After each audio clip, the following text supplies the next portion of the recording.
U.S. Air Force report says submarine-shaped UFO spotted in Oklahoma in 1966, and alien being extraterrestrial entered it. The witness stopped about 100 feet beyond the submarine-shaped craft. In the 1950s and mid-60s, the United States Air Force approved Project Blue Book, investigated thousands of UFO sightings. Some had explanations, while others are still waiting to be solved. 3 years before the project was terminated, a strange incident had happened in Temple, Oklahoma. A witness to this case had a strange encounter with a submarine-shaped craft parked on a highway near his car on March 23, 1966. The Project Blue Book documented the case with the label Temple, Oklahoma. According to the information provided in the Project Blue Book, the observer, whose name was edited by the U.S. Air Force, drove over a small knoll, and his car headlights illuminated an object in the field near the road. As he approached it, there was a flash of light over the car, and his headlights went out. The witness stopped about 100 feet beyond the submarine-shaped craft. He estimated the UFO was as long as 2 or 3 cars and about 8 feet high, with a conning tower at about the midway point on the object.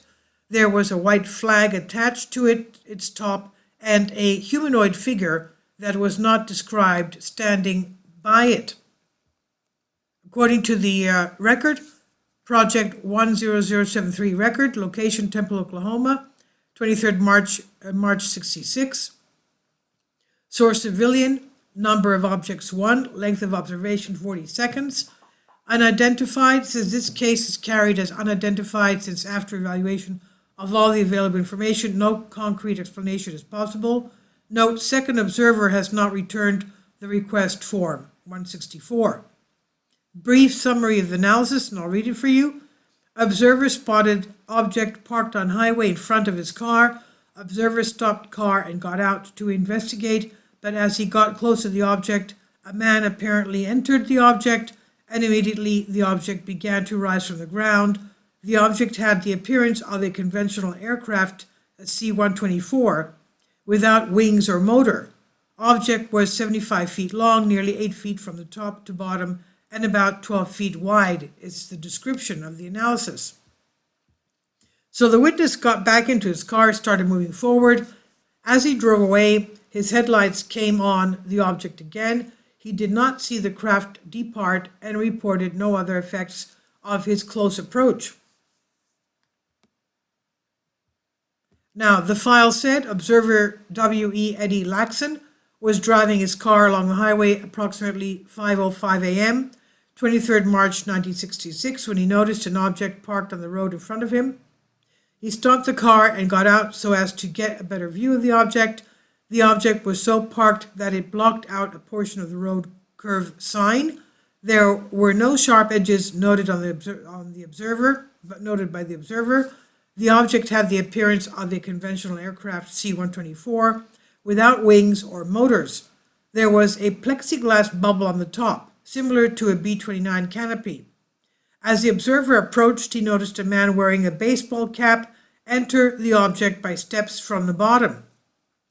After the man entered the object, it began to rise from the pavement and headed on a southeasterly direction at approximately 720 miles an hour. The object had forward and aft lights that were very bright. As the object rose from the ground, a high-speed drill type of noise was heard, plus a sound like that of a welding rod when an arc is struck. The object was 75 feet long, nearly 8 feet from top to bottom, and about 12 feet wide. There were some types of supports up the bottom of the object, end quote.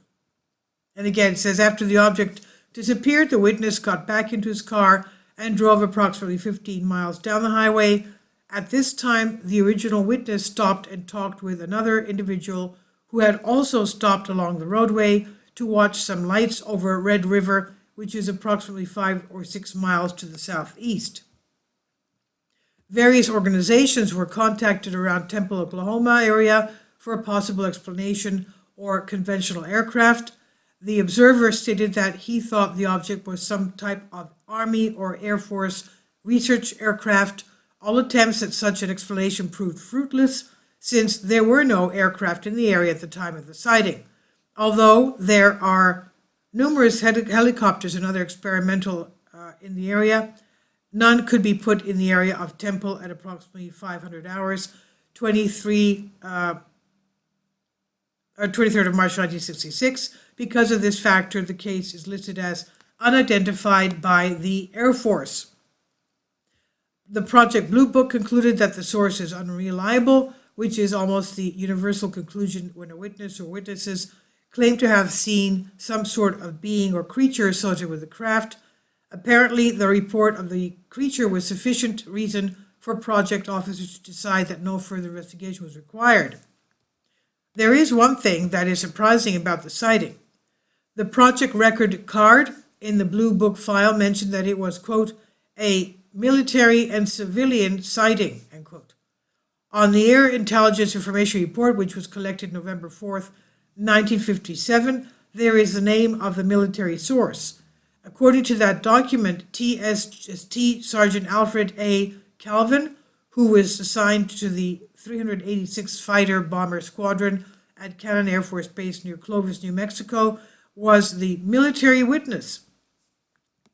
All that is known about the second source is he was a civilian who in 1957 was 41 and whose name has been redacted from the form. The civilian was from Enid, Oklahoma, and was a civil servant employee at Vance Air Force Base, Oklahoma. There's no indication in the file that any Air Force investigator interviewed the civilian source.